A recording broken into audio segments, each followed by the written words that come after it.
we wanted people to be able to walk up to this and be comfortable very, very quickly based on a number of things. One, physically the size is good, you can reach everything. But also what we did is we took things from PM1D, PM5D, VM2000, even CL in the central logic type of workflow that allows for familiarities. You know, if you've used on any of our digital consoles in the last 15 years, you'll probably get around pretty quickly on this. What we did is we separated the desk into 3 bays. So we've got a left bay, a center bay, and a right bay. And they're all pretty much the same. There's a couple differences. Obviously on the right bay, we don't have a second row of encoders. So this row of encoders is tied to the screen. So if I highlight a row, this is the control for that here. We don't have a dedicated monitor, so we don't have a dedicated row of encoders for it. Here we can see a 12-channel view, and here I can see a single-channel view. A couple key things on the screen to note as we're going through this. Here's the selected channel. So in the top left we can see the selected channel. Here's where we can see what it is if we're going to work on the selected channel itself. You can put an alternate Q. There's 2 Q buses. So in fact on the front of the desk down underside here we have places where you can plug in and control your volume for 2 sets of headphones, and there's a place to hang your headphones on both sides. Right? And there's even a light under here with a dimmer so you can see your keyboard and you can see where you're plugging into.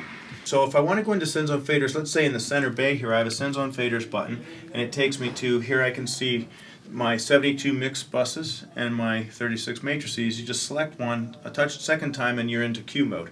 So now I can bounce around amongst my outputs, pull up my inputs here, and I'm in sends on fader in this bay. I'll be able to do it in several bays. I can do it in, you can link your bays any number of ways.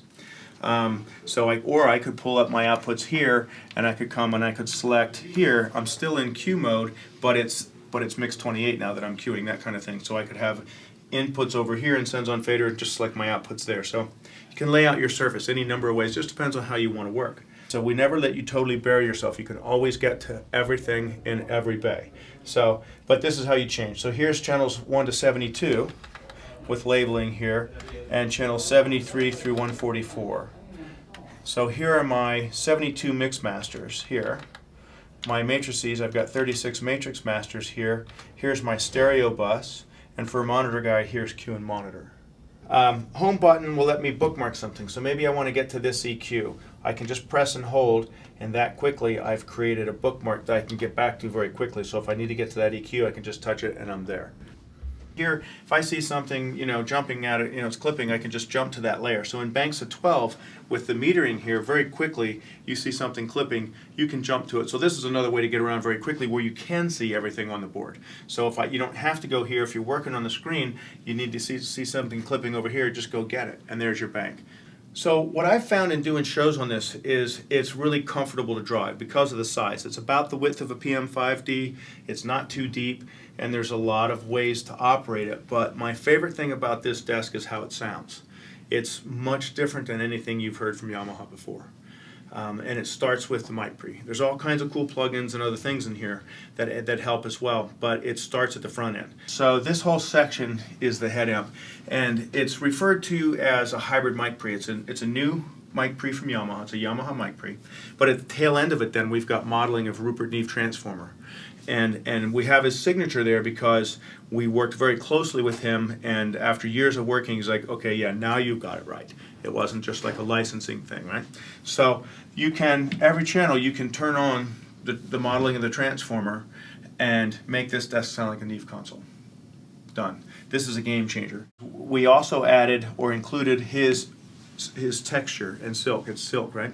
So you can, basically what's happening is you dial this up. So it's called hybrid because you can run it as a straight just analog mic pre, which is again new and different than anything you know from us. But you can turn the transformer on, so that's the second way you can run it. And then you can also choose to add silk in 2 different flavors, red or blue. And basically what you're doing is adding second and third degree harmonic information, saturating the transformer. And what happens when you do that is a big part of the game changer too, is that it's spectacular what it does. You hear the image change? It's depth too, which is the weird thing. Because the wind is high, it blows my mind. It's 2 channels. because the wind is high. In a nutshell, I mean in a little nutshell, that's PM10.